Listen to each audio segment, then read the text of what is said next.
Greetings in English may seem simple, but so much can go wrong if you don't know the rules. Learn English with me so you can use every single greeting in English and speak like a native English speaker. Hi, I'm Rebecca, speech therapist, author, and global educator. So let's start with simple greetings. The version that you use can impact how formal or informal you're going to sound to other people. So you want to get the formality right.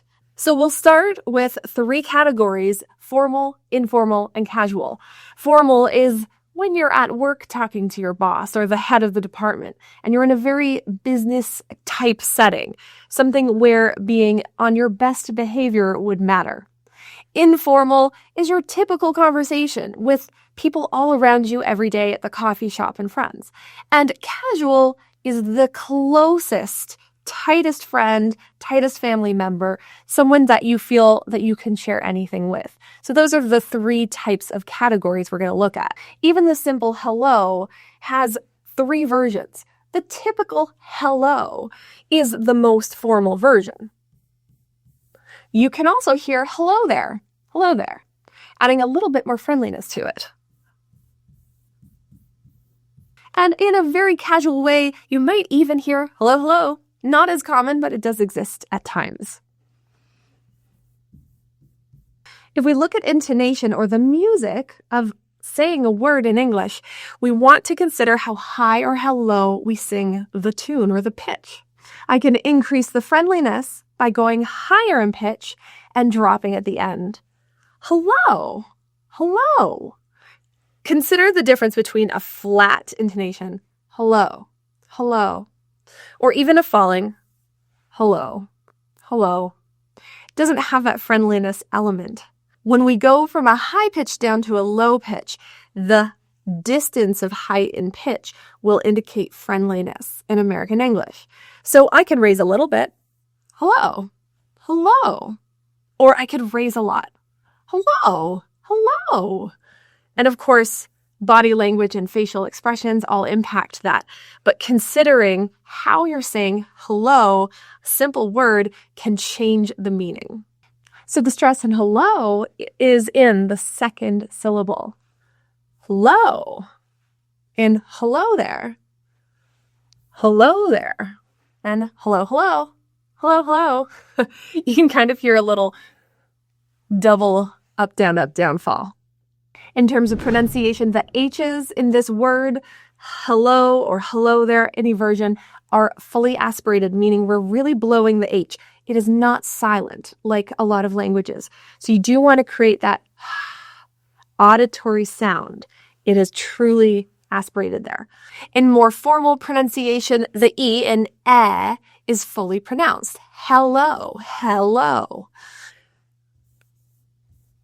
That is the vowel, as in red, he.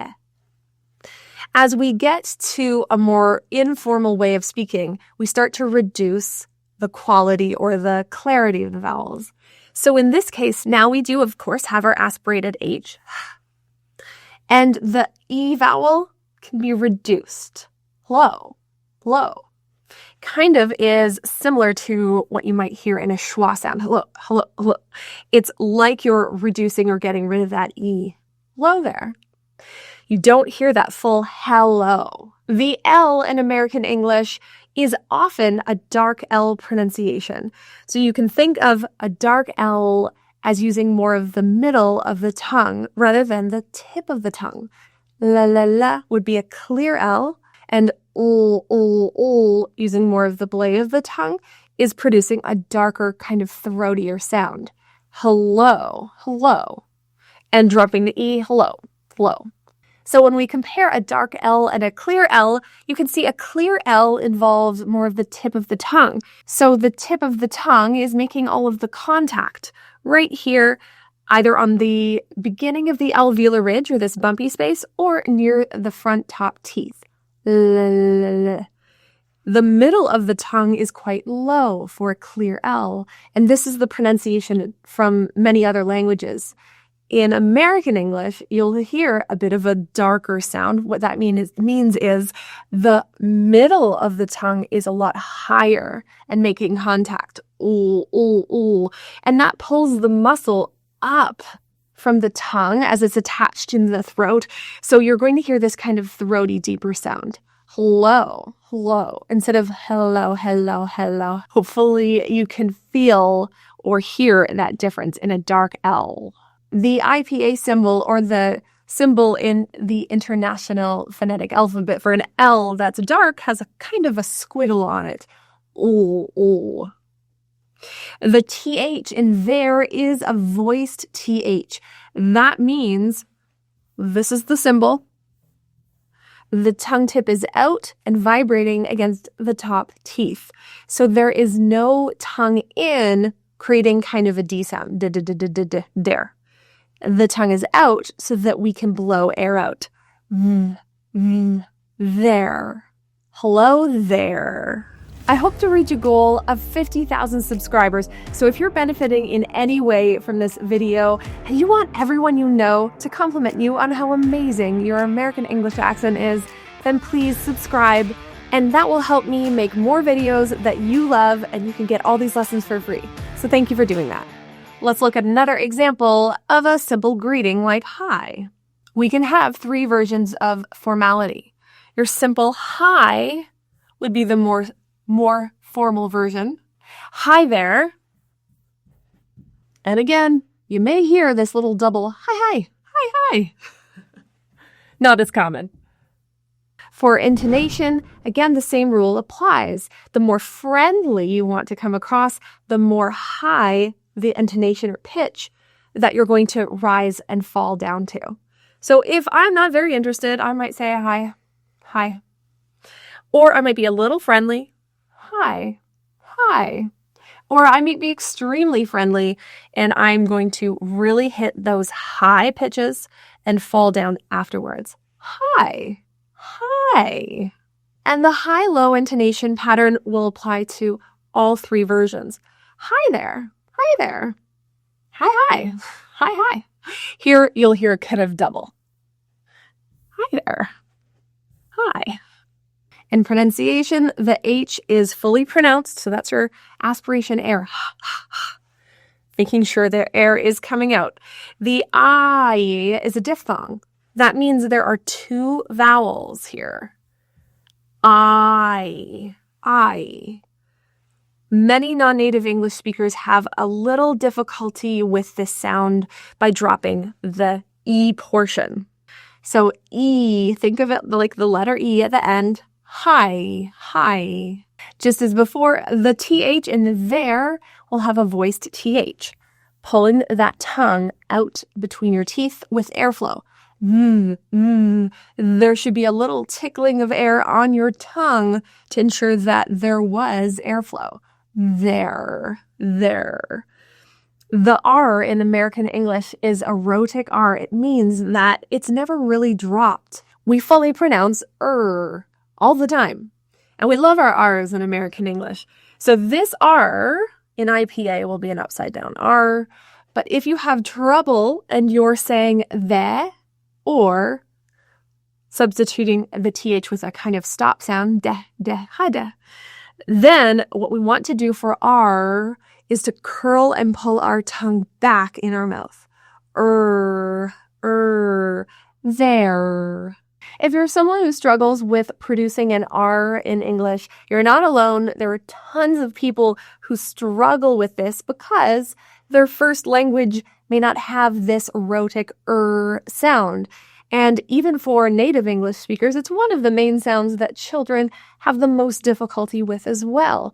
So let's just know that this is a strange tongue position, and there are many ways to get to an R, not just one.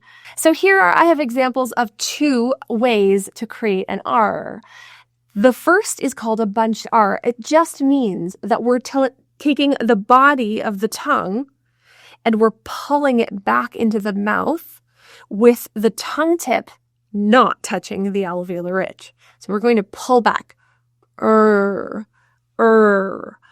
That will give many people an R pronunciation. If it doesn't for you, then we're going to need to add a little bit of a curl, if you will. We're still pulling our tongue back, but we're going to focus on the tongue tip and think about getting your tongue in a slightly bowl shape.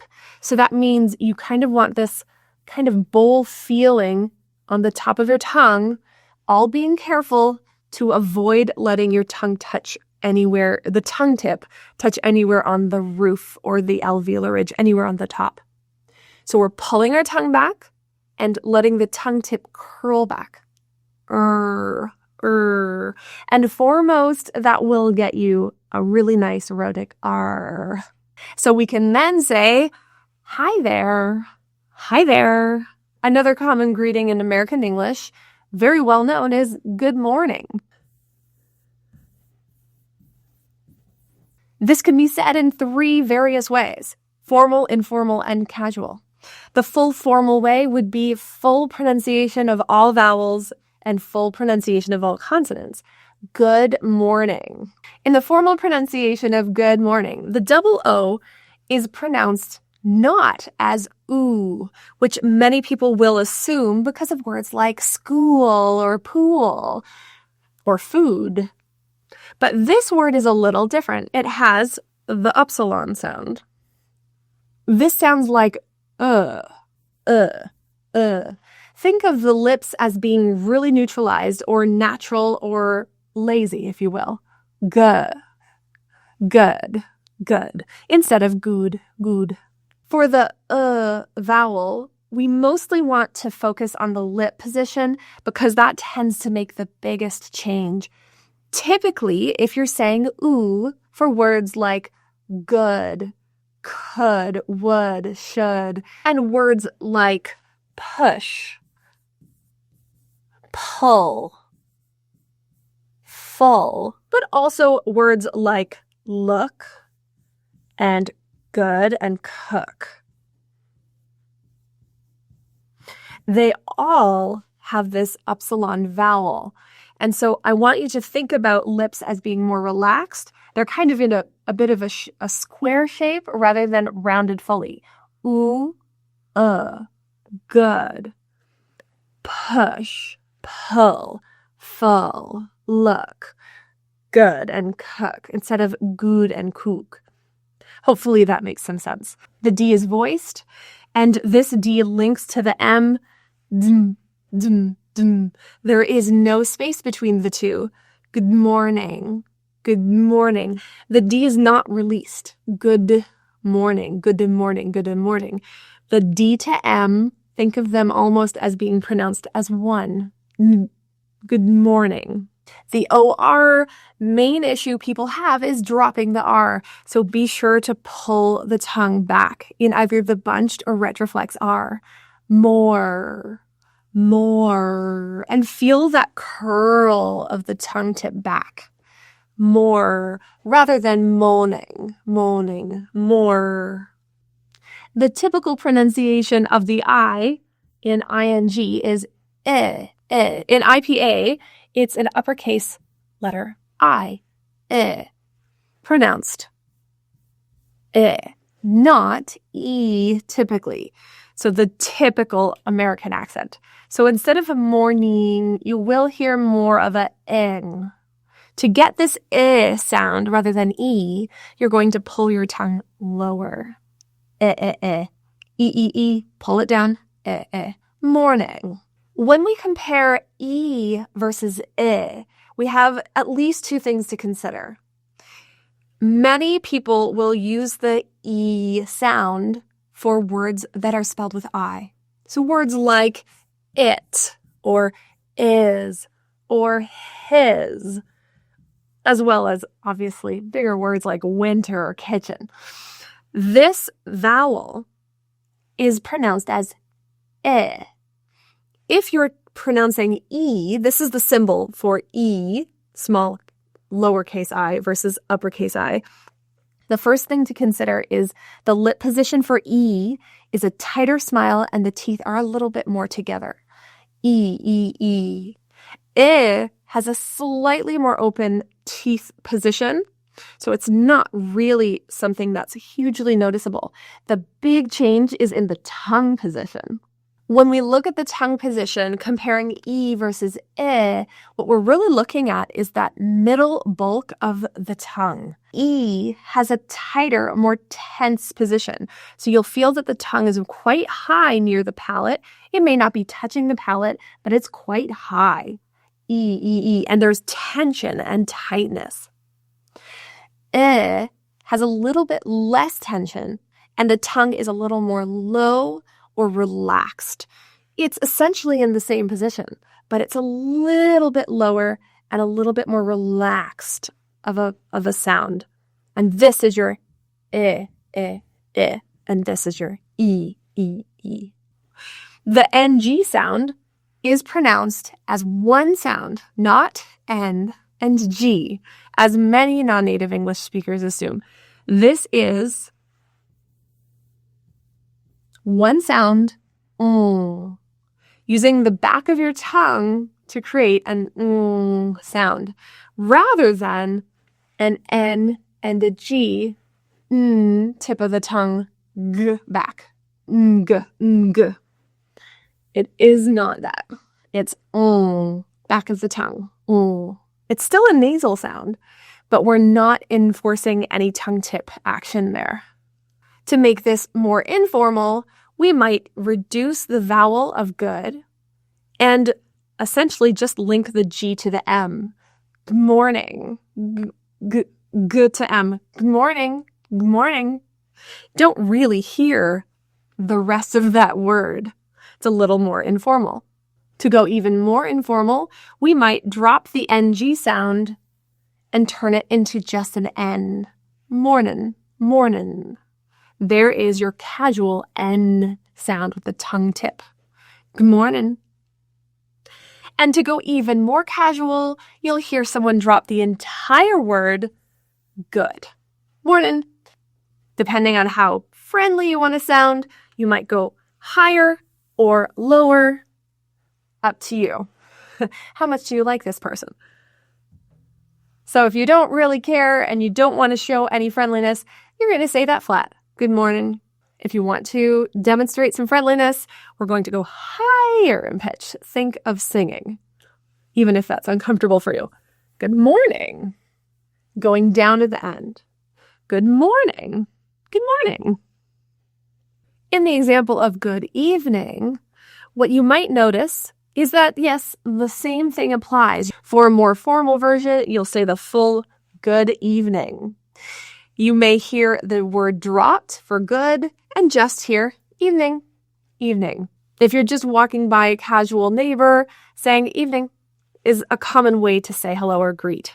In the phrase good evening, you'll hear the same upsilon vowel, g, good, instead of good. The D will link to the E without any pause. There's no release. This is an unreleased D. D'evening. Good evening. Good evening. As if it's one word.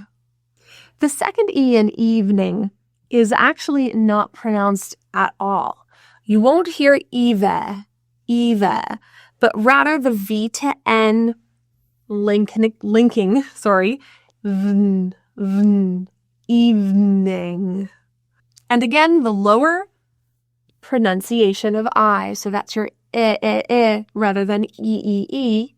And our NG combination for the NG sound.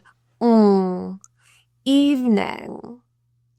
For stress or emphasis, you can choose either good or evening.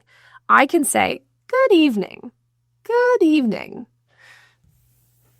And really kind of drop any emphasis on the other word. Or I could stress evening, good evening, good evening. In this case, I'm just emphasizing evening. I want that person to have the best evening. In this word evening, there are two syllables. The stressed syllable is in the E. In dictionaries, you'll see the superscript kind of little mark there that indicates that the stressed syllable is in that section of the word or that syllable. So that's where we're going to stress, and everything after will fall in pitch. Good evening. If you're going to try for a more informal version of this greeting, you might hear good disappear. Evening, evening. And again, the friendliness, depending on how high or low you sing your pitch, is going to be demonstrated. If you ever feel like you struggle with showing emotion to other people, or you just don't feel like your emotion comes across because English isn't your first language, one of the things you can do is sing higher on your emphasis words, your primary stress words, and see how much of a difference and how much more friendly, quote unquote, you'll sound. That's one of the things possibly missing in your speech if you find that you're a very flat speaker. Hopefully that helps. And if English pronunciation is kind of new to you, but you want a workbook to get you through everything that you need to know about the American English accent, then this book is the one that covers it. You can find it on Amazon, and you can even find the audiobook version on Audible. You can find the link in the description below. Let's analyze another greeting. Hey. This word is always more on the informal side. It's not really under the formal category, but you can make this even more informal if you wanted to by adding there. Hey there. Or you could even say, hey, hey, so twice. Hey, hey. So that's something you may hear as well.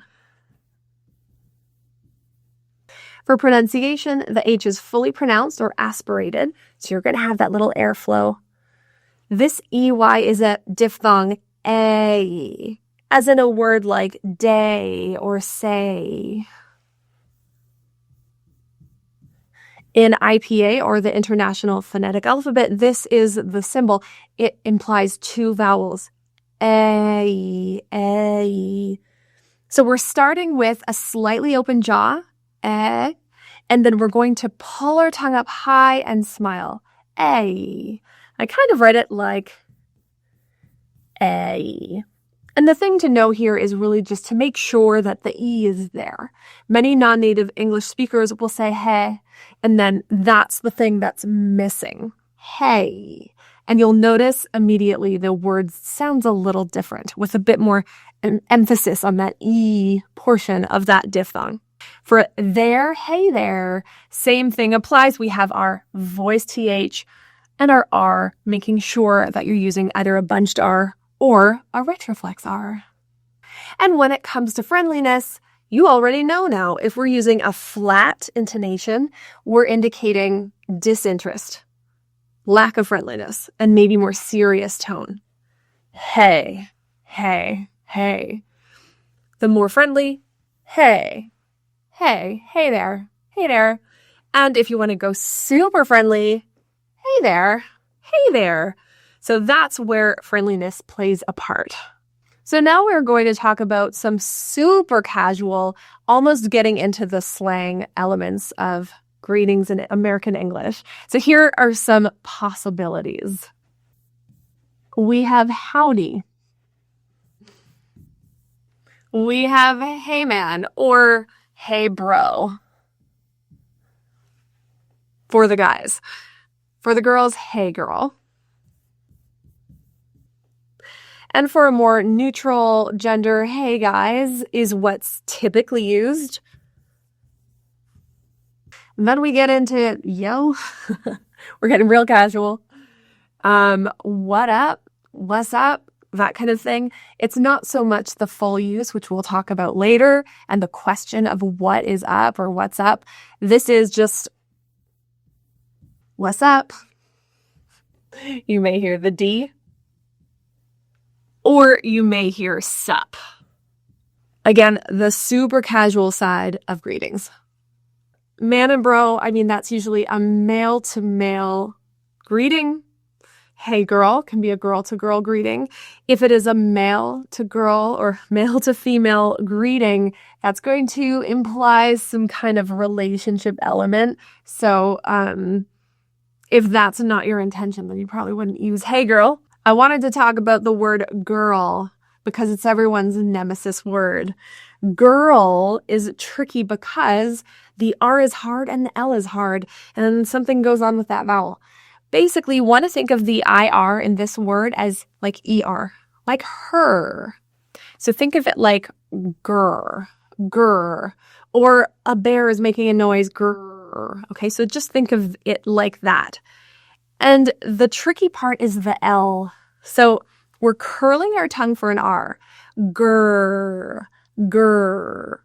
And then we're going to put our tongue tip, or actually, because it's a dark L, more of the middle of our tongue right up to the roof to make an ooh sound next.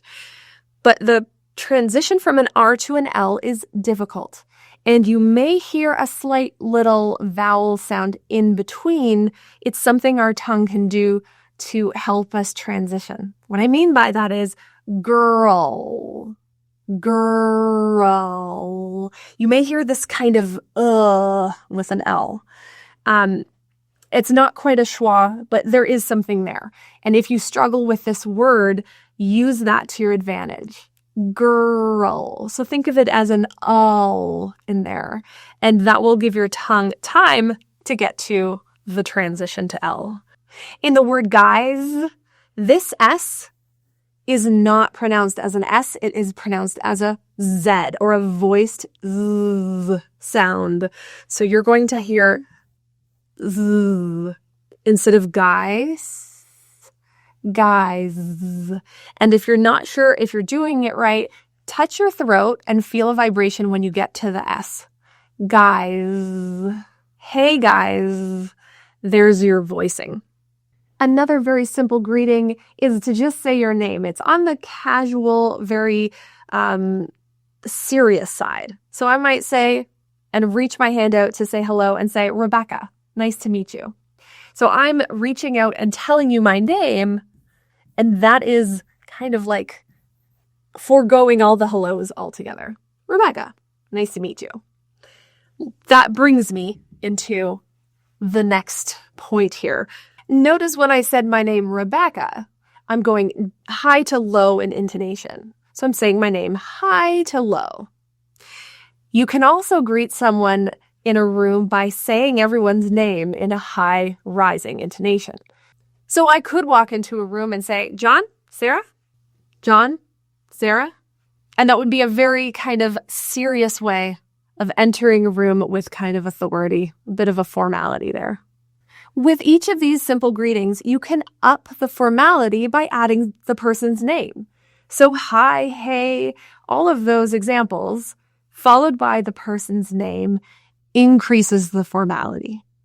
But it's also an opportunity to use the person's name, increase a connection and friendliness.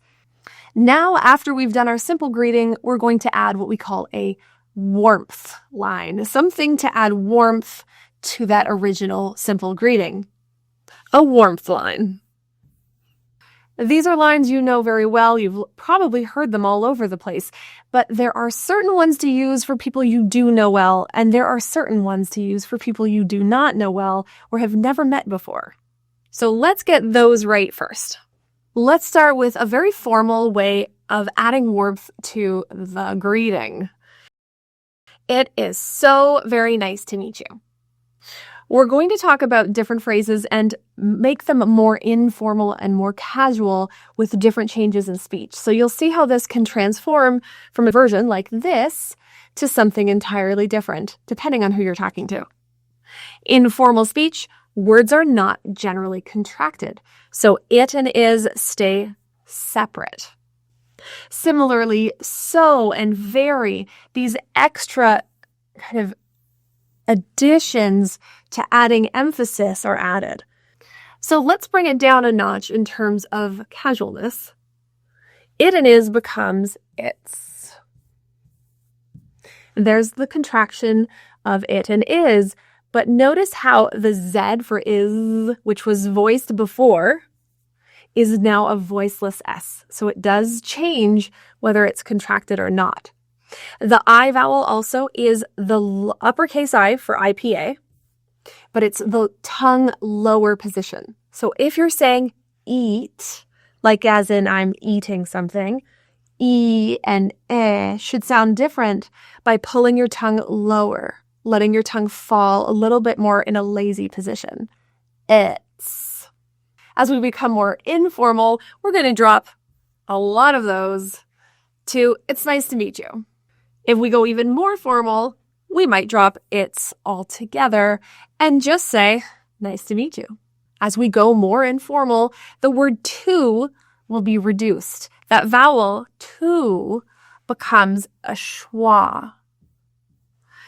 Basically, what we're doing is taking the vowel and reducing it to nothing, pretty much nothing. Or you can think of it like a ta instead of to. And that will link right directly to the M. Tm, tm, tm, like a TM combination. Nice to meet. To meet. The T at the end of meet is followed by what we would consider a consonant sound. A Y at the beginning of word is a y sound. In IPA, it's actually a J to make that even more confusing if it isn't already. But that's the y sound. So the T is followed by a consonant. That means we're going to use a glottal T sound. This T is going to sound like me.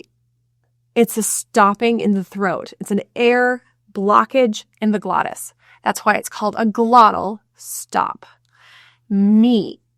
And you should feel a little bit of a pressure in the throat. The word you can be reduced as well.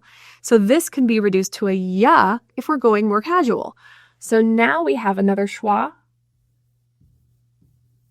And we have the me-ya sound. Nice to meet ya. Nice to meet ya.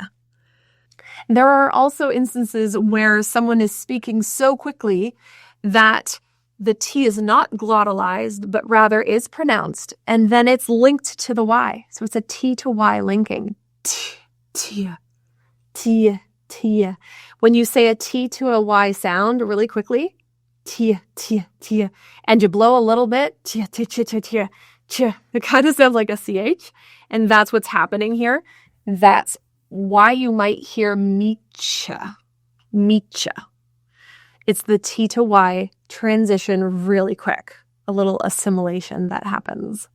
And in IPA, a ch sound has a T and an SH sound together. Generally, the word that's emphasized the most is the word that has the most meaning. And so in this sentence, I could stress nice. I could stress meet. Both of those are pretty important. It's so very nice to meet you. Or it's so very nice to meet you.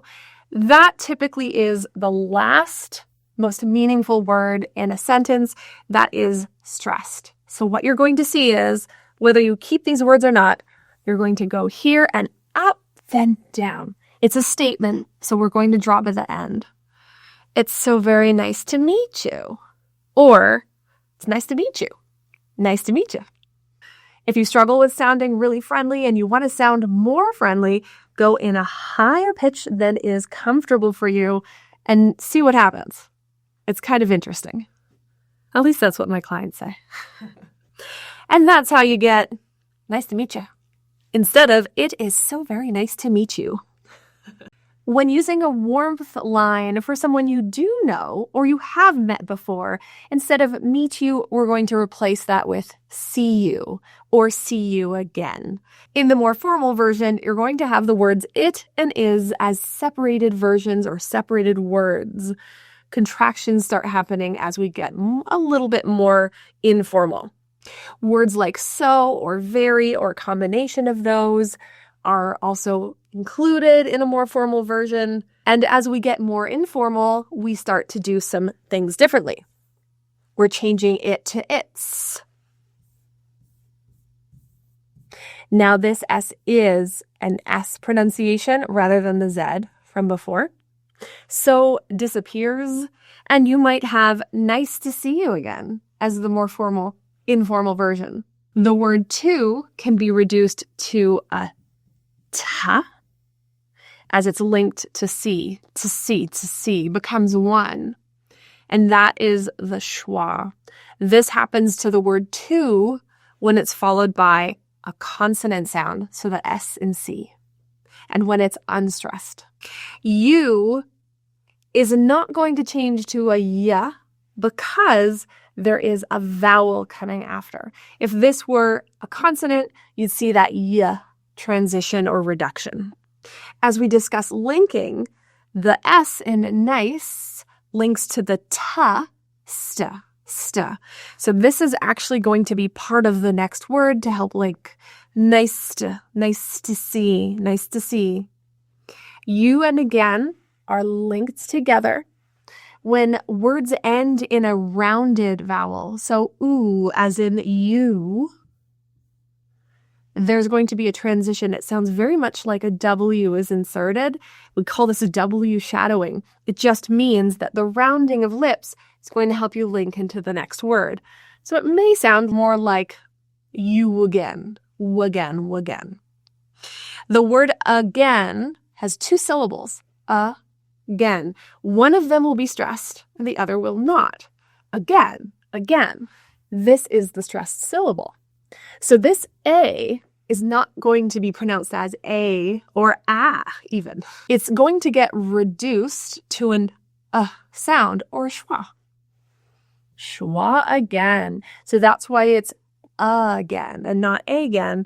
And now we're linking again. When it comes to stressing, you can choose the most important word that you want to choose.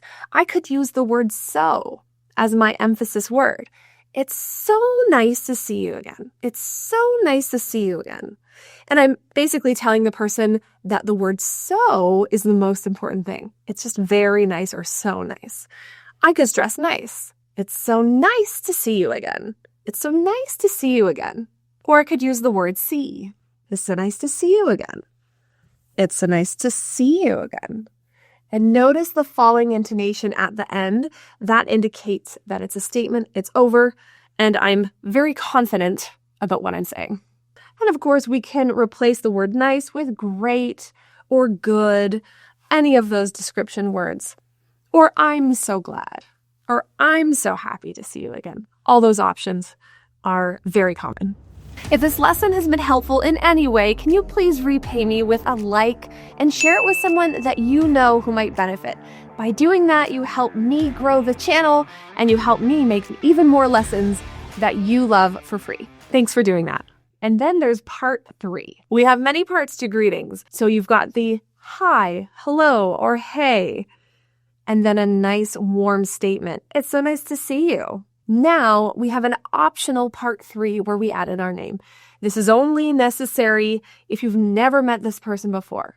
Because you're adding your name, the assumption is that you don't know each other, so it kind of precludes a more formal situation.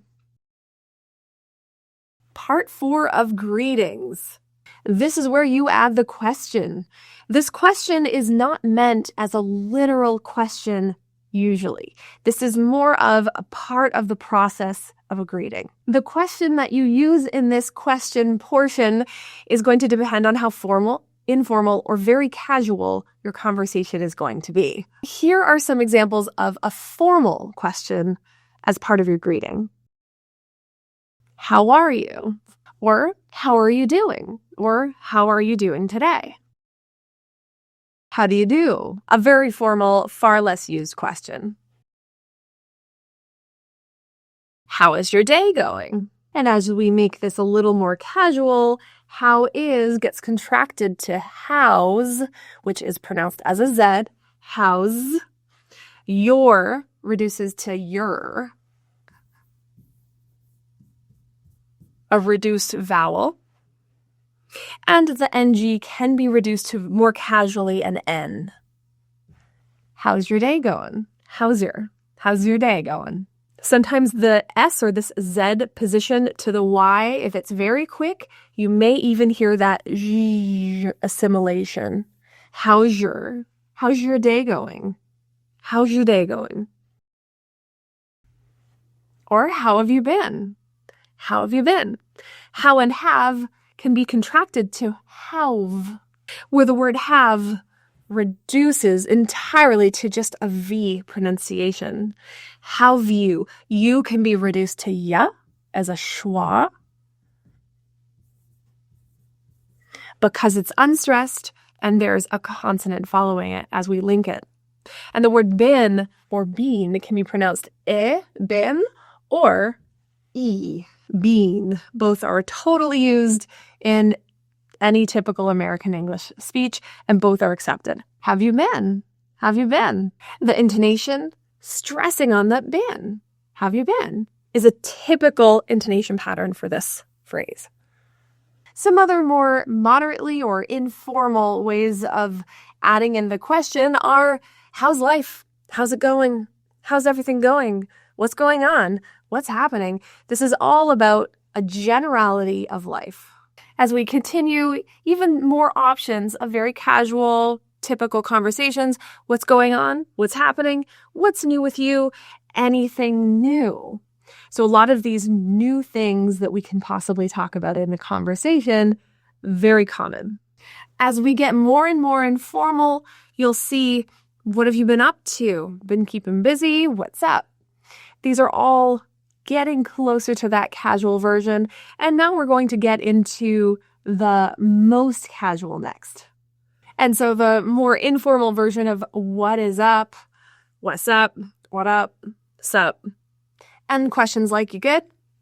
What's good? These are all common, very casual ways of asking that question in the greeting. As we talk to more familiar people, we're going to kind of veer out of the generalities of what's up and how's life to something a bit more specific. So we may delve into school. How's school going? How's work going? How's the family? How was your vacation? How was that trip you went on? Are you still working at insert place? So these are all more very specific, and those are part of what you would add in your greetings. Now we get to part 5, which is the response. This is like a ping pong game, back and forth of hellos and questions and warm greetings and questions back. It's part of the game of a greeting in American English. When it comes to responses, your response as a person who's not very familiar will always be on the positive side. It's a socially accepted response.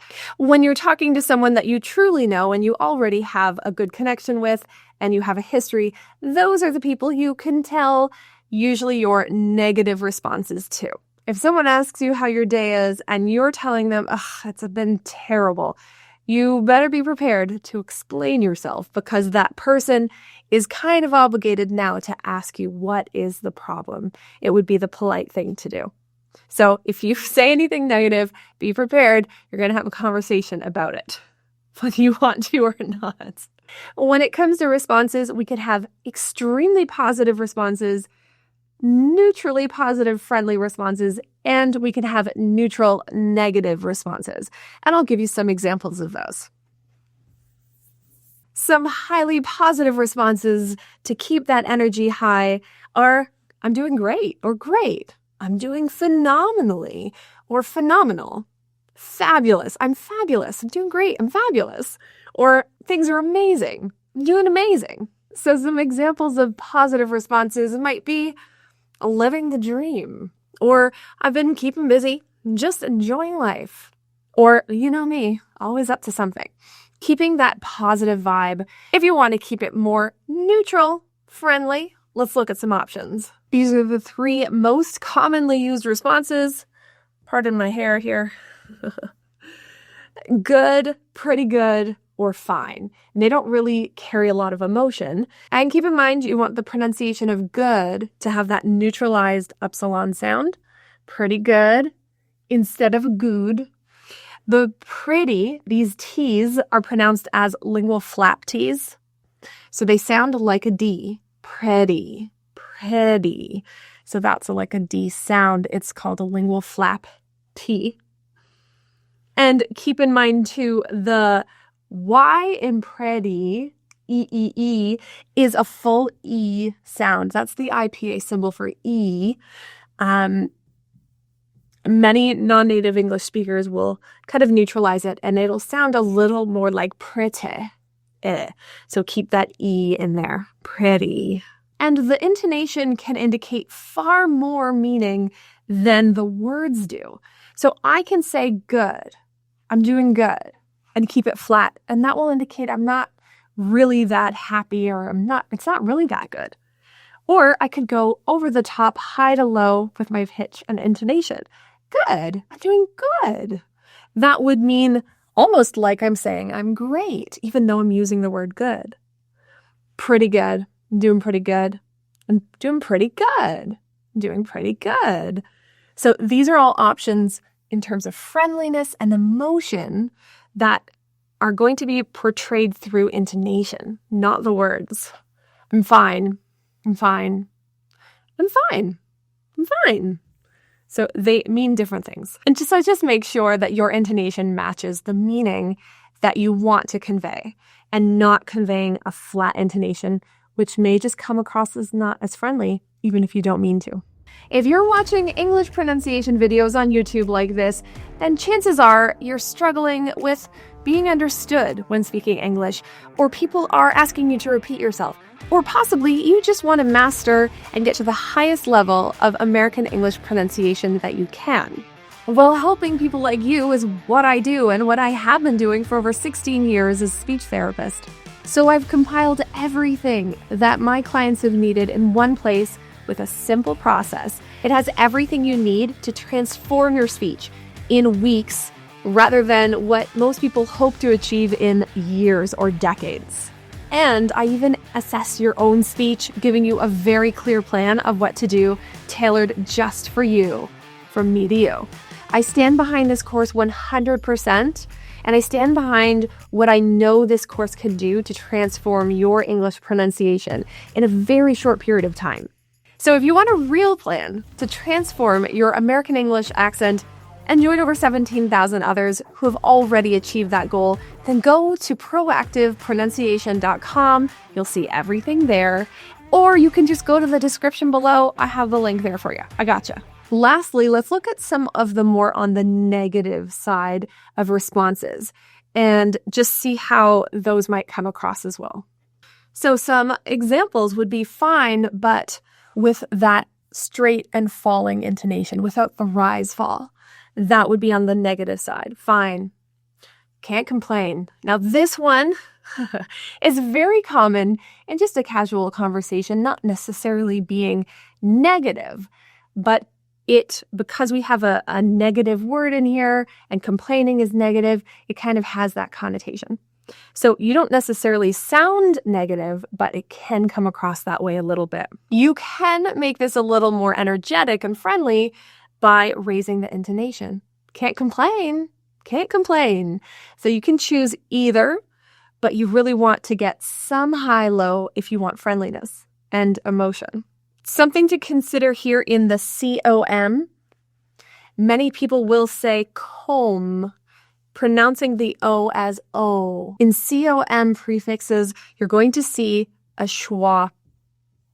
So it will not be complain, but rather a C to M, or almost like a deletion of the vowel. Like computer. Complain. So think of it like it's gone, or you can add the rather than the O rounded lip. Not too bad.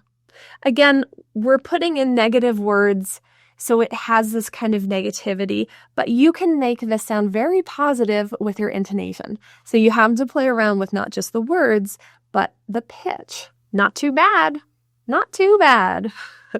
Not too bad. So it all plays together. And not great is always going to be negative. You really can't make this sound too positive, even with your intonation, because it means that things are not great. And if you're saying not great, then again, the other person will feel this obligation to ask you what the issue is. So if you go with this response, you should be prepared to explain what's going on.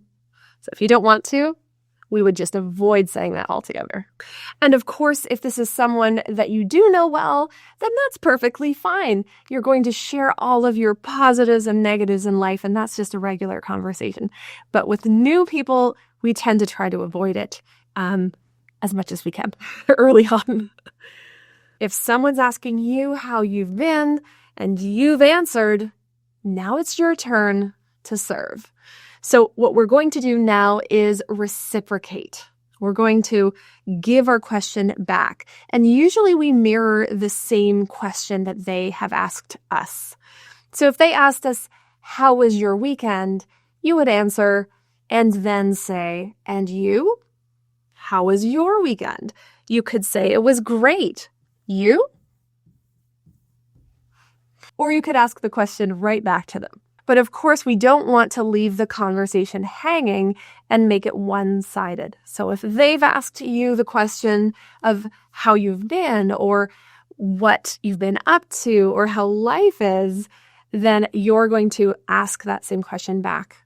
And you can do that with one word, you, or you can formulate the whole sentence yourself.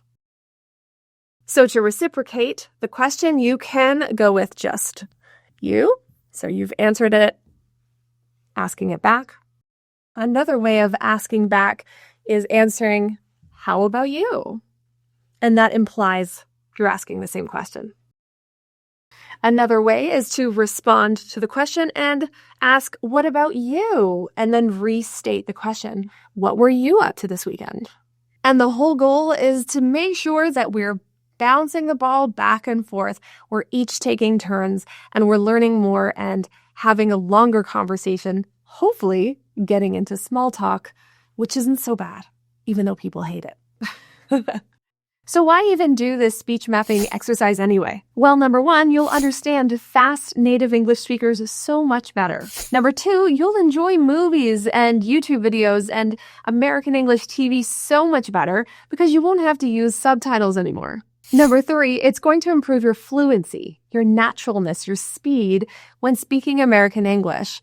And number four, it'll help you speak English with so much more confidence. You'll actually want to have conversations with others and show off what you can do. And if you're ready to move past just hellos, and let's get into some small talk, some serious small talk, then watch this video. You're not going to want to miss it. I'll see you there.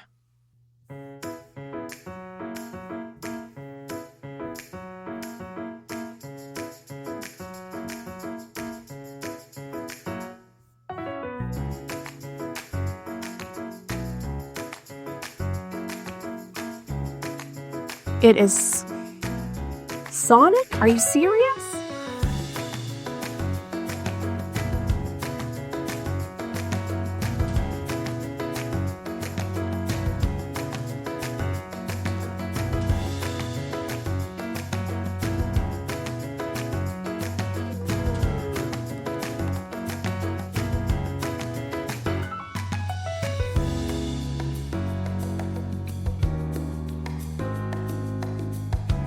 It is so nice. Oh my God.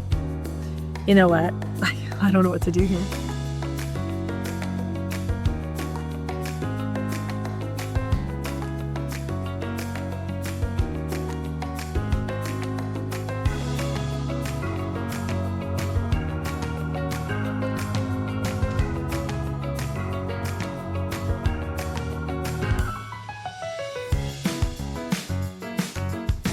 Okay, whatever. I'm going to go with that. Oh my God.